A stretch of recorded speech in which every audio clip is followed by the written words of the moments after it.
Muy buenas tardes, señores, y bienvenidos a esta su casa un día más. Desde el 28 de julio, que se celebraron las elecciones presidenciales en Venezuela, con una infame interpretación dictatorial de los resultados por parte de Nicolás Maduro, ya saben, se autoproclamó vencedor de las mismas. Países como Brasil, Colombia y Chile, los socios naturales del tirano, le han restado legitimidad. Han hablado de pucherazo y lo que estamos viendo es cómo van presionando aún más a Maduro, que podemos decir que se está quedando solo en sus apoyos en Hispanoamérica. Ayer mismo la líder de la oposición venezolana, ya saben, inhabilitada por la injusticia venezolana, pues le dio las gracias al presidente de Chile, a Gabriel Boric, por su papel, el papel que está manteniendo en la actualidad, ¿no? Por su liderazgo al frente de ese movimiento del cambio en el continente para que se vaya Maduro y acepte los resultados. Lo recordamos. Y creo que el presidente Boric ha tenido una posición muy clara, muy firme, muy respetuosa de los derechos humanos.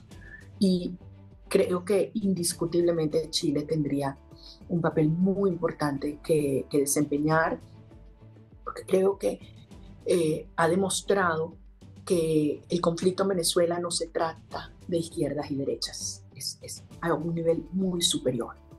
Claro, porque tenemos a estos países, ¿no?, de izquierdas que hasta ahora siempre, bueno, pues han respaldado al bloque de Maduro, que poco a poco se van desvinculando y algunos van sacando el pie del tiesto para hacer sus propias propuestas. Ahora hablaremos de ellas, ¿no? Es verdad que el no reconocimiento de los resultados de Maduro han llevado, por ejemplo, a Brasil, a su presidente, a Lula da Silva, hacer una serie de propuestas. La primera que ha hecho, que lo vimos ayer en una entrevista, dice que se debería de componer un gobierno de coalición que integre a miembros del chavismo y a miembros de la oposición. Esa es la primera de sus opciones. La segunda de las opciones, pues que haya una repetición electoral. Vamos a escuchar lo que dijo ayer en una entrevista radiofónica. Maduro aún tiene 6 meses en el cargo, por lo que si tiene sentido común podría intentar convocar al pueblo de Venezuela. Tal vez incluso podría convocar nuevas elecciones, establecer un criterio para la participación de todos los candidatos, crear un comité electoral suprapartidista en el que participen todos y dejar que entren los observadores del mundo entero. Sorprenden estas palabras, ¿eh? De hecho, ha habido algún miembro del gobierno brasileño que ha llegado a proponer que haya esos nuevos comicios, pero a modo de segunda vuelta. Esto es algo que no existe en la legislación electoral de Venezuela, ¿eh? Y no es el único, ¿eh? Colombia también se ha unido a esa petición de repetición electoral. Claro, fíjense, ¿qué se conseguiría con unas nuevas elecciones? ¿Un borrón y cuenta nueva? ¿Un silenciamiento de la oposición que está haciendo todo lo posible para que se reconozcan los resultados que ellos consiguieron después de un arduo trabajo del mismo? ¿De estar saliendo a la calle a intentar denunciar el pucherazo, el fraude y a reclamar lo que es suyo, o sea, lo que han votado el 80% de los venezolanos? Esto sería un borrón y cuenta nueva. Un blanqueamiento del fraude de Nicolás Maduro. Una desactivación de la oposición. Pero es que lo que hay que hacer ahora es denunciar el fraude de Maduro. Ejercer la presión para que abandone la tiranía, ¿no? Y que deje paso a una transición en el país. Esto en la teoría es verdad que queda muy bonito y es lo que todos opinamos, ¿no? En la práctica sabemos que es bien difícil. Pero esto obviamente es lo que ha reclamado hoy a través de las redes sociales el líder de la oposición, el que ha ganado las elecciones, Edmundo González Urrutia. Ha insistido en que el chavismo sigue manipulando los resultados verdaderos de las elecciones. Eso afecta a la democracia gravemente, ha dicho, y también a la economía del país. Que respeten lo votado, ha venido a decir. Venezuela merece un futuro de estabilidad, prosperidad y paz.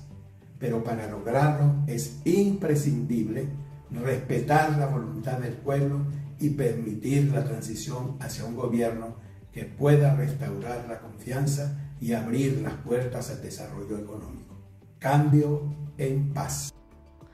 Claro, era interesante conocer cuál era la opinión de toda la oposición a estos países que están proponiendo que se vuelvan a repetir las elecciones. Por ejemplo, María Corina Machado, hoy en X, diciendo que esa propuesta no es válida. Dice, leo textual, se va a una segunda elección y si no nos gustan los resultados de esa segunda elección, ¿qué vamos? ¿A una tercera? ¿A una cuarta? ¿A una quinta? ¿Hasta que le gusten los resultados a Maduro? Y además apela a la conciencia de la comunidad internacional y sobre todo de estos países, ¿no? Como Brasil y Colombia. ¿Eso lo aceptarían ustedes en sus países? O sea, si el resultado no es el satisfactorio, entonces repiten una elección. Es que tiene toda la razón del mundo. O sea, que no valen, ¿no? Estas pasadas elecciones no valen para estos países, lo que hay que hacer es repetirlas. Hoy el opositor venezolano, el ex eurodiputado Leopoldo López Gil, ha sido entrevistado en Es la Mañana de Federico, donde ha tildado de burla esa propuesta de repetición electoral. Es un irrespeto total a las personas que valientemente han defendido el resultado de las elecciones. Yo creo que el decir que esto no tiene un valor y que hay que volver a repetir unas elecciones bajo el esquema del régimen es una burla a todo el mundo. Yo no aceptaría jamás la repetición de las elecciones como una solución. Bueno, ayer ocurrió algo curioso, porque claro, esta propuesta parte de Brasil, del presidente de Brasil, como acabamos de escuchar, pero hubo un momento en el que el mismísimo presidente de los Estados Unidos, el todavía presidente Joe Biden, cogió en un primer momento y dijo que apoyaba esas elecciones. Claro, luego se han desdicho. No sé si es que está jugando al despiste, no intencionadamente, pero ha vuelto a meter la pata esta semana, ¿no? Porque entendió mal la pregunta que le formularon ayer los periodistas cuando compareció brevemente ante la prensa antes de subir al helicóptero presidencial. Así fue. Claro. ¿Apoyaría unas nuevas elecciones en Venezuela? Y se limitó a contestar que sí, ¿no? ¿Las apoya? Sí, lo hago. Horas después, un portavoz de la Casa Blanca tuvo que aclarar que en realidad el presidente se estaba refiriendo a lo absurdo de que Nicolás Maduro no haya publicado las actas de votación, ¿no? Como diciendo, sí, lo que queremos es que apoye las actas. Eso es lo que había entendido el señor Biden que le estaba preguntando y lo que él respondió, ¿eh? Porque claro, este mismo portavoz de la Casa Blanca ayer ya insistió en que el ganador de los comicios en Venezuela fue el opositor Edmundo González Urrutia. Claro, había que apagar el fuego como fuera, ¿no? Que hacía un país como Estados Unidos de repente hablando de una repetición electoral. Desde luego, sonó bastante sorprendente, ¿no? Mientras tanto, hay otra cosa que podemos hacer, independientemente de lo que se pueda hacer en Venezuela, que ahora lo analizaremos con los expertos, pero la Corte Penal Internacional no ha emitido ninguna orden de detención contra Maduro. Fíjense que han paralizado en ese país la actividad de las ONGs porque dicen que están actuando al servicio de la oposición. Pero la Corte Penal Internacional no hace nada y esto es algo que le duele especialmente a Leopoldo López. Una vez más me está decepcionando, por supuesto, como debería estar decepcionando al resto del mundo. Desde que se creó la Corte Penal Internacional son muy pocos las sentencias que se han solidificado y pasado y convertido en alguna acción por parte de ese organismo. No critico la existencia de la Corte, lo que critico es la inactividad y la pasividad, porque la justicia es justicia cuando es oportuna. Si no es oportuna no tiene sentido. Si no es oportuna no tiene sentido, ¿no? ¿De qué sirven si no este tipo de organismos? Bueno, de todo ello vamos a hablar con don Florentino Portero, historiador, analista de política internacional y amigo de este programa. Florentino, ¿qué tal? Muy buenas tardes. Doña Leticia, muy buenas tardes. ¿Qué supondría una repetición electoral en Venezuela? O dicho de otra manera, te formulo la pregunta de otra manera, ¿entiendes la propuesta que están haciendo países como Brasil, ¿no? O que se suma a Colombia para que haya una repetición electoral en Venezuela? Es un sinsentido, puesto que ha habido unas elecciones, lo que tienen que aprobar son los votos. Más aún, podríamos decir que esas elecciones habidas no se han desarrollado con las garantías plenas. Es decir, hay unos 8 millones de venezolanos fuera de Venezuela a los que no se les ha dejado votar, no hay libertad de prensa, muchas cosas. Unas nuevas elecciones sencillamente sería desarrollar las mismas circunstancias que ahora o peores, no tiene ningún sentido. Es un capote que Brasil tiende al régimen bolivariano con el apoyo, en este caso colombiano, en el fondo es una forma de ganar tiempo, pero no tienen ningún sentido, y por eso, más allá de estos dos países vecinos y amigos del régimen, nadie está sumándose a esta propuesta porque evidentemente no tiene ningún sentido.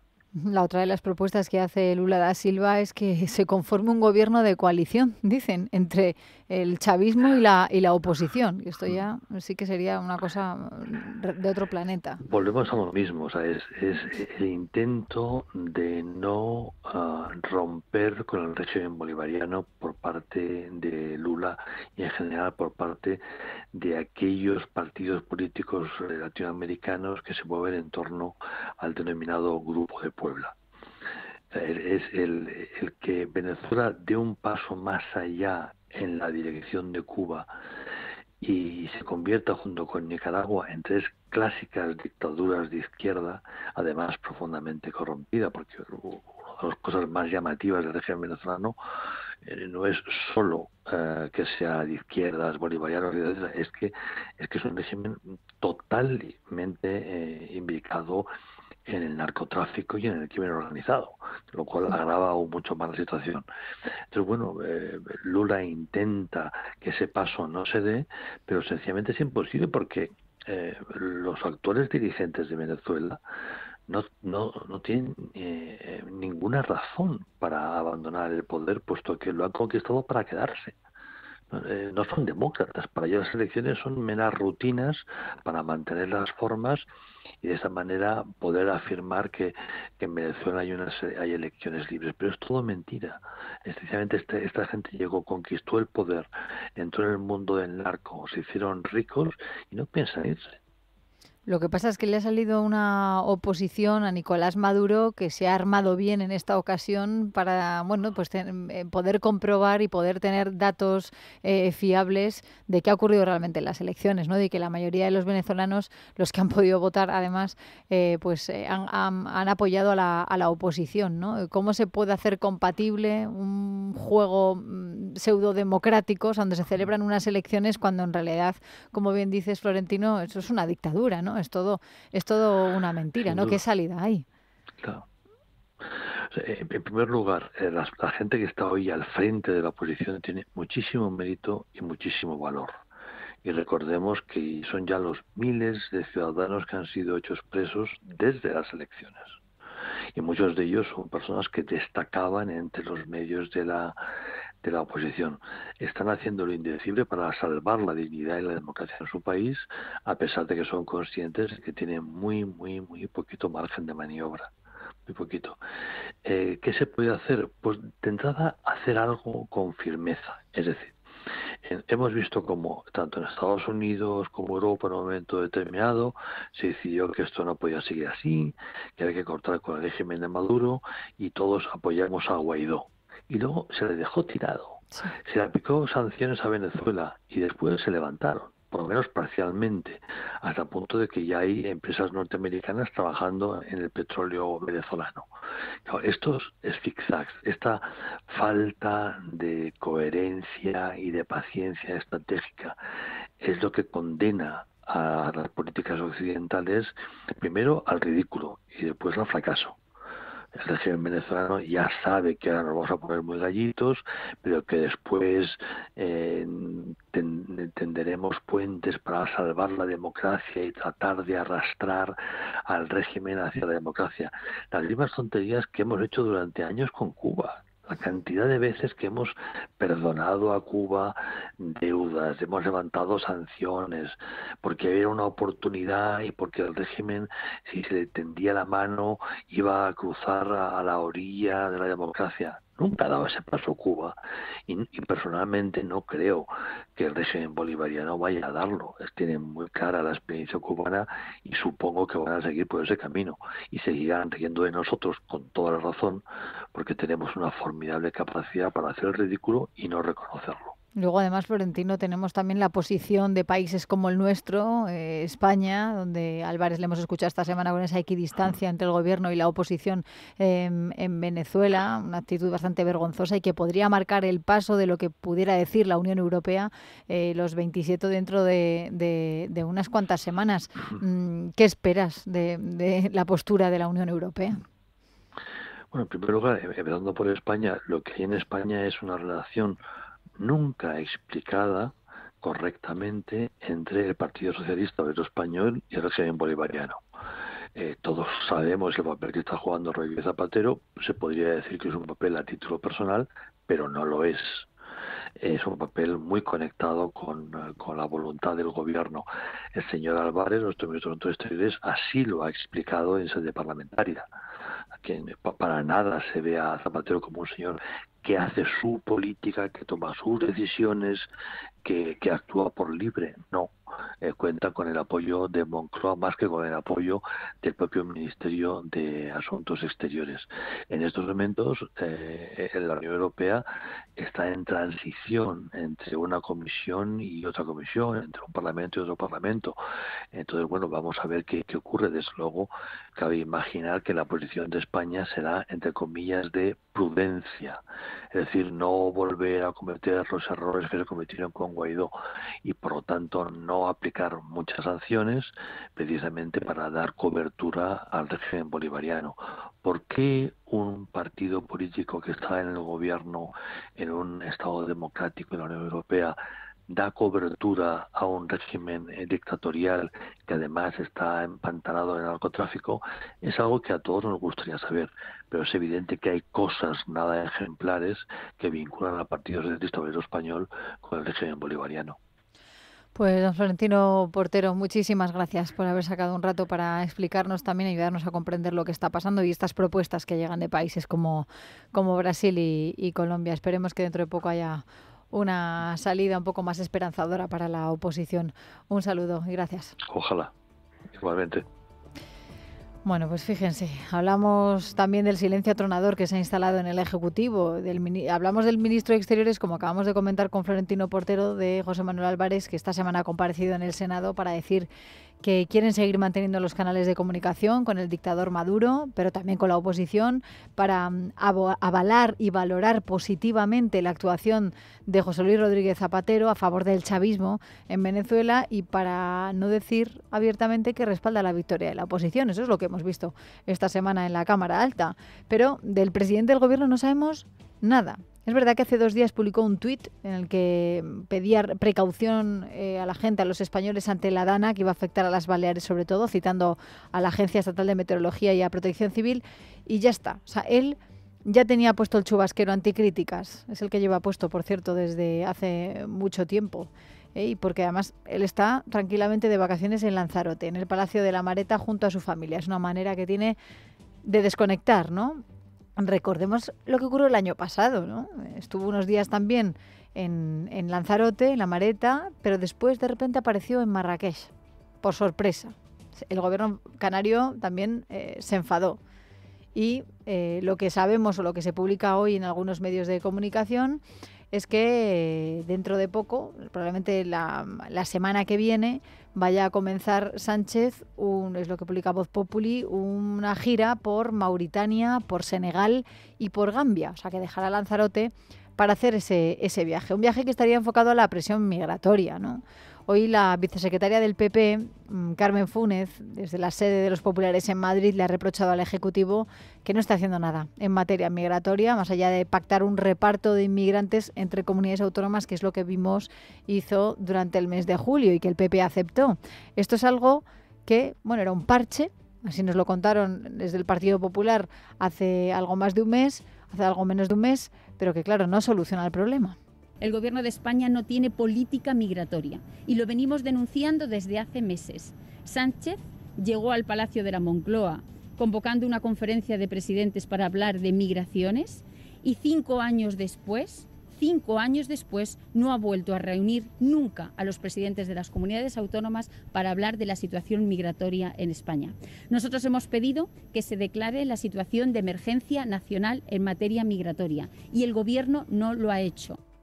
Bueno, el gobierno no lo ha hecho, pero claro, por lo que pensamos va a ocurrir a partir de la semana que viene, algunos hilos se están moviendo en el Ejecutivo de Pedro Sánchez. No sabemos en qué dirección, pero recuerden que este mismo año Sánchez ya ha visitado Mauritania. Fue el pasado mes de febrero y además acompañado de la presidenta de la Comisión Europea, de Ursula von der Leyen.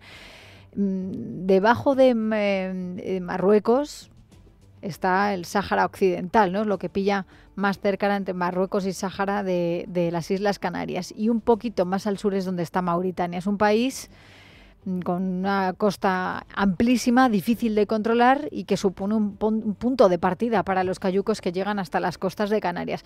Solamente en el mes de enero, este año, llegaron 7.200 inmigrantes a Canarias y el 83% provenían precisamente de ese país, de Mauritania. Y muchos de ellos pues no son de allí, sino de países vecinos que están en guerra, como Mali o Níger, ¿no? Y ante esta problemática, pues en febrero ya Pedro Sánchez se desplazó hasta la capital de Mauritania, Nuakchot, con la presidenta de la Comisión, con Ursula von der Leyen, para hacer algo, para evitar esa ruta migratoria hacia España y hacia Europa. Quisieron solucionarlo, ¿cómo? Pues con una lluvia de millones que anunciaron además en rueda de prensa, 40 millones de la Unión Europea para reforzar la seguridad y controlar la frontera con Mali, para la frontera terrestre, para que no pasen de Mali a Mauritania, otros 210 millones para frenar la inmigración hasta nuestras costas, también para infraestructuras, con un centro de datos que puedan crear muchos puestos de trabajo en el país, con proyectos energéticos, ayuda económica, en definitiva, a cambio de un mayor control migratorio. Pedro Sánchez, en esa rueda de prensa, también anunció ayudas, préstamos por valor de 200 millones en los próximos 5 años, para potenciar el hidrógeno verde en aquel país, porque dicen que se necesitaba un gran desembolso, es verdad, para ese tipo de infraestructuras, para esa energía. Bueno, con todo, Mauritania se ha convertido en uno de los países africanos que más dinero europeo va a recibir en los próximos años. Y el propio Sánchez dijo que es un socio estratégico y un país, esto es textual, que dijo, ayuda a frenar la inestabilidad de una de las regiones más conflictivas del mundo, con una creciente fuerza de los yihadistas.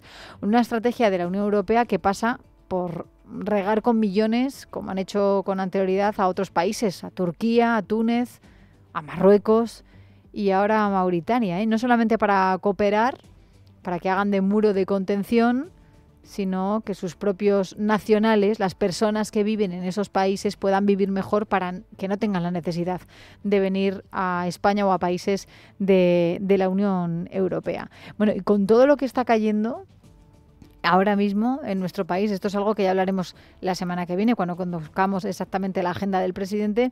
Fíjense, la huida de Carles Puigdemont, la falta de explicaciones de Marlaska, el ministro de Justicia y el de Transportes llamando prevaricador a Llarena. Con todo esto, de momento, el silencio de Pedro Sánchez. Insistimos, Sánchez en las Islas Canarias. Por cierto, en este sentido, sepan que el Partido Popular Europeo, la vicepresidenta del Grupo de los Populares, Dolors Montserrat, hoy ha denunciado ante la Comisión la presión y el señalamiento contra el juez Pablo Llarena por parte de los ministros de Sánchez, de Félix Bolaños y de Óscar Puente, del ministro de Justicia y el de Transportes. Lo que ha hecho, bueno, pues ha sido hacer una pregunta parlamentaria para que se manifiesten al respecto, ¿no? Hablan del último caso de presión y señalamiento de estos dos ministros por no aplicar Llarena la amnistía a su socio, el prófugo Puigdemont, como ellos quieren que haga, ¿no?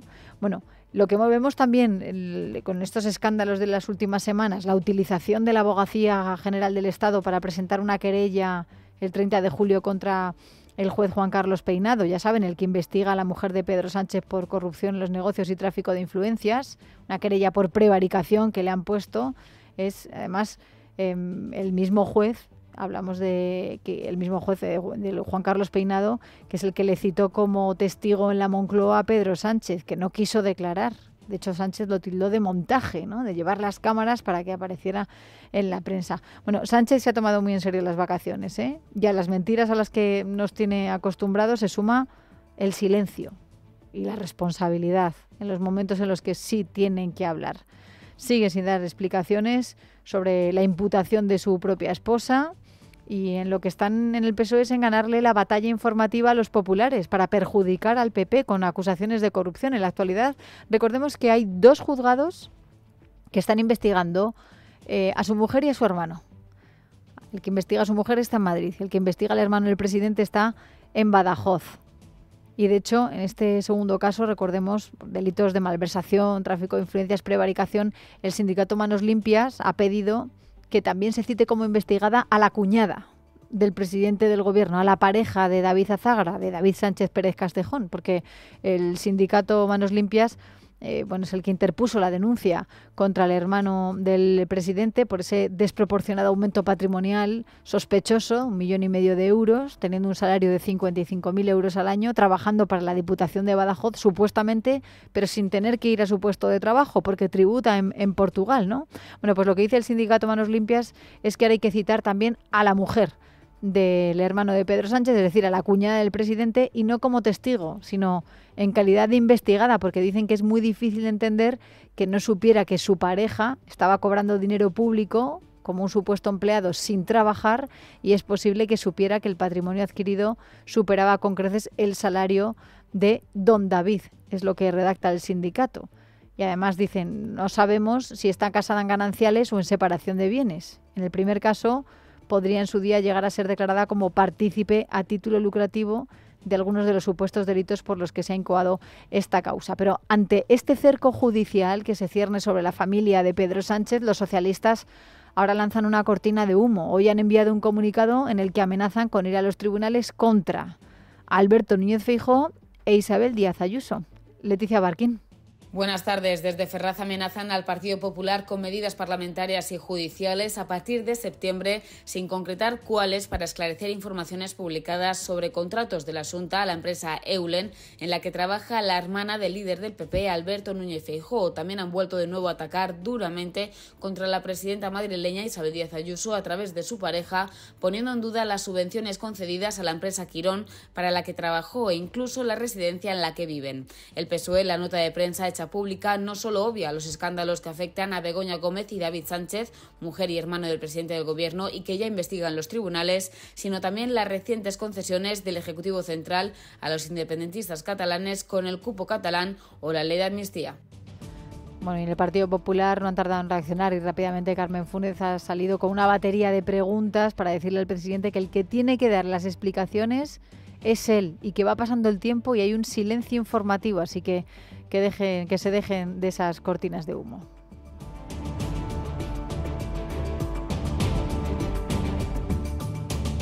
En casa de Herrero. Es radio. Es molesto, ¿verdad? ¿Te imaginas oírlo cada noche? Sonofin te puede ayudar porque Sonofin con ginkgo biloba y melatonina reduce los pitidos y te ayuda a dormir. Sonofin. ¿Quiere aprender a gestionar sus ahorros y ver crecer su dinero? Libertad Digital les ofrece el curso online de estrategias de inversión y gestión patrimonial. Aprenda a invertir en las mejores compañías, seleccionar los mejores fondos de inversión o conocer cómo tener éxito en el mercado inmobiliario. Solicite información sin compromiso en libremercado.com o en el 91 523 97 22. En casa de Herrero, con Leticia Vaquero. Es radio.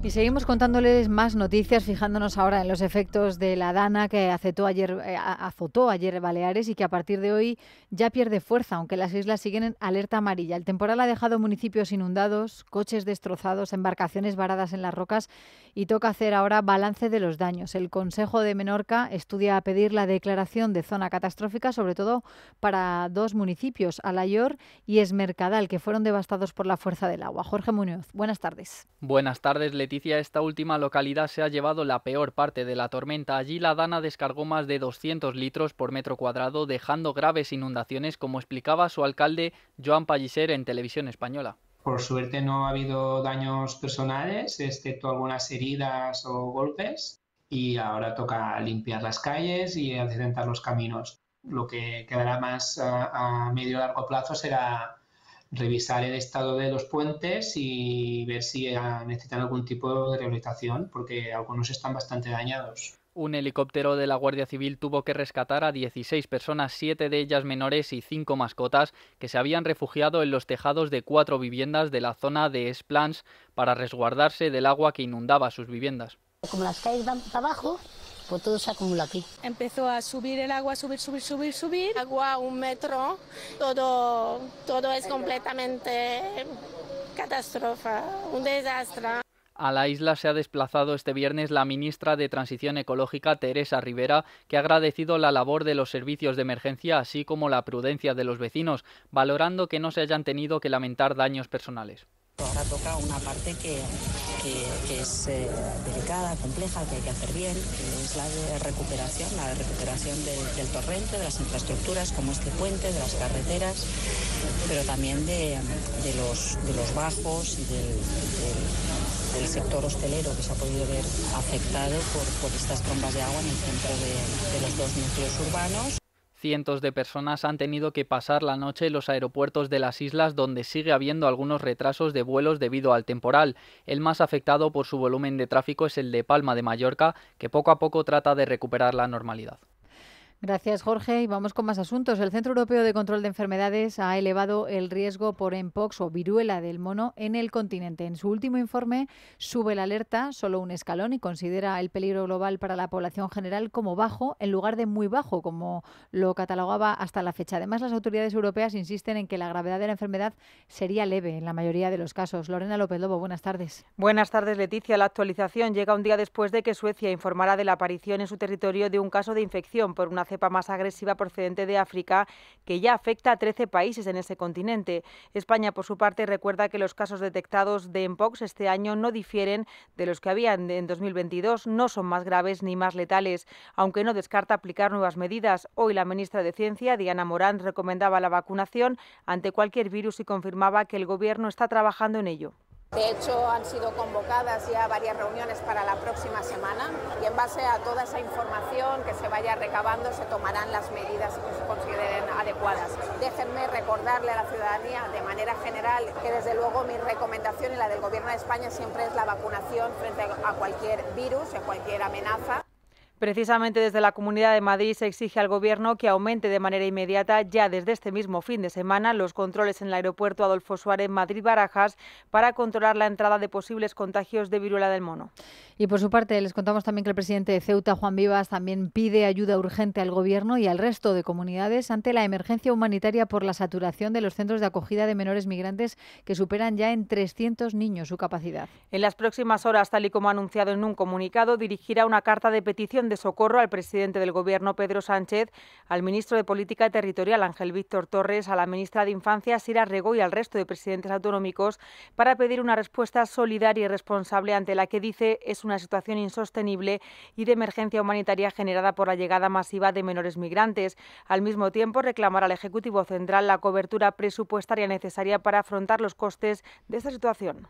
Les contamos además que el padre del futbolista Lamine Yamal se encuentra estable y consciente, por lo que entre hoy y mañana se espera que reciba la alta médica tras ser apuñalado el miércoles en el barrio de Rocafonda de Mataró, en Barcelona, por motivos que investigan ahora los Mossos d'Esquadra. Las 4 personas detenidas por estos hechos han pasado ya a disposición judicial. Tienen los detalles Ángeles Hernández. Buenas tardes. ¿Qué tal? Buenas tardes. Al parecer, la discusión habría comenzado cuando a Munir Nasarawi, padre de Lamine Yamal, le cayó un barreño de agua a manos de un menor en el barrio de Rocafonda, en Mataró. Munir se enfureció y una mala respuesta con el niño provocó que el padre, un hermanastro y el abuelo del menor saliesen a la calle a enfrentarse con él. Posterior a la primera discusión, dichos familiares del menor le buscaron y le citaron para hacer las paces en un parking al aire libre, lugar al que Munir acudió confiado.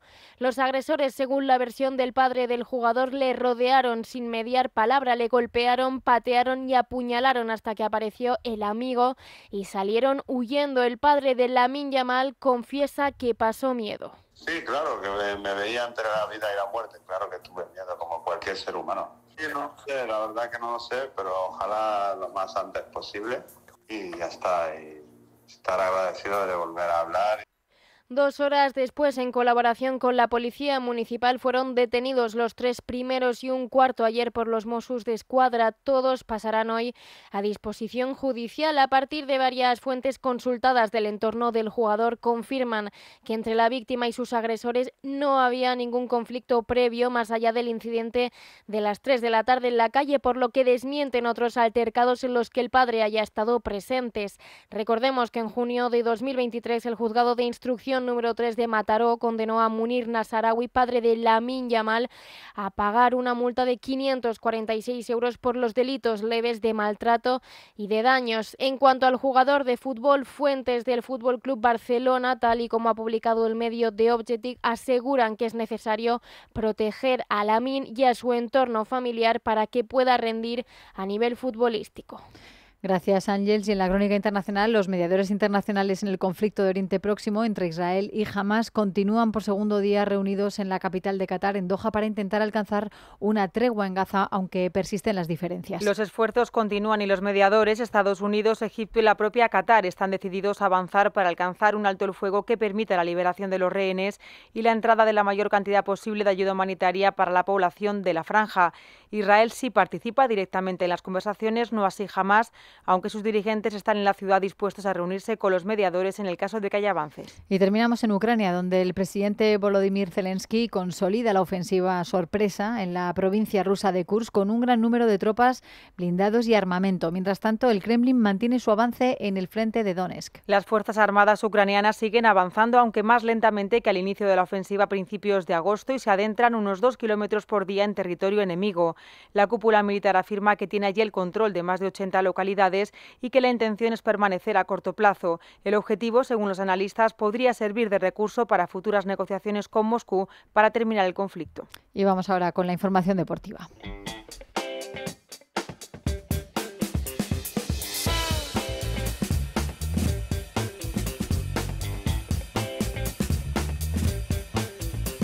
Guillermo Domínguez, ¿qué tal estás? Muy buenas tardes. ¿Qué tal, Leticia? Pues muy bien, aquí Contento estamos, porque ya. hay Liga.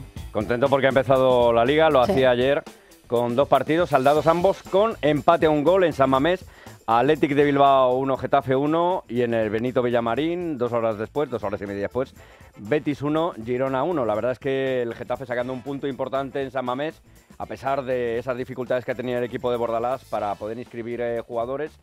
Se adelantaba el Athletic Bilbao al filo de la media hora, pero Cristian Tusuche, uno de los fichajes azulones, conseguía el definitivo 1-1, y el mismo resultado se producía por la noche a eso de las 11:30 en el Betis Girona. Mar Bartra adelantando pronto al conjunto verde y blanco, y uno de los refuerzos del conjunto gerundense, como es Gabriel Misejuy, pues firmaba el empate a pase de Iker Almena, 2 de los jóvenes sacando las castañas del fuego para el conjunto de Michel, un Michel que aún así pues no dudaba en darles un palito a los jóvenes, diciendo que bueno, que todavía dista mucho para que puedan sentirse miembros de un equipo profesional. Así que bueno, que no se relajen, ¿no? Pero quizás sí un poquito hay que duro. enseñar, hay que enseñar, sí. Bueno, esta tarde se reanuda también el partido de Alcaraz, ¿no? ¿Qué ocurrió ayer? Sí, pero déjame comentar el resto de partidos que tenemos para hoy, porque es una primera jornada de Liga muy peculiar. Esta tarde a las 7, Celta Alavés, y a las 9:30 de la noche, Las Palmas Sevilla.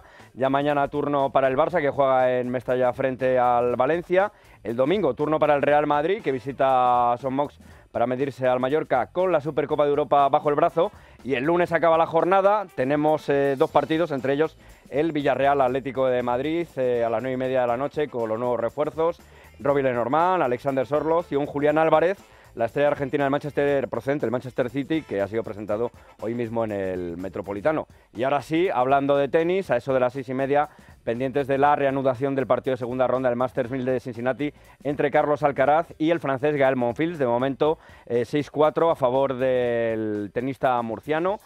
Ha quedado suspendido el partido por la lluvia en el tiebreak, así que vamos a ver si consigue llevarse el tiebreak. Carlitos se metería en la siguiente ronda en Cincinnati. Está como un tiro, no pudo ser el oro en los Juegos Olímpicos de París, pero desde luego que vendió muy cara su derrota frente a Novak Djokovic. Y algo más que tenga que ver con la agenda del fin de semana. Mañana empieza la Vuelta a ciclista. Mañana empieza la Vuelta Ciclista de España y lo hace en Lisboa, en la capital de Portugal, una crono de 12 kilómetros con final, con meta en Oeiras, y también tenemos Gran Premio de Austria de MotoGP, así que tenemos mucha tela que cortar en los deportes. Y por supuesto la Liga, mañana Valencia-Barça, sin Dani Olmo, como ha confirmado Hansi Flick, diciendo que es porque no está en condiciones físicas óptimas, y ya el domingo turno para el Real Madrid-Mallorca y el lunes turno para el Atlético en la Cerámica frente al Villarreal. Pues el lunes vamos a hablar. Willy, muchísimas gracias. Hasta luego, buen fin de semana.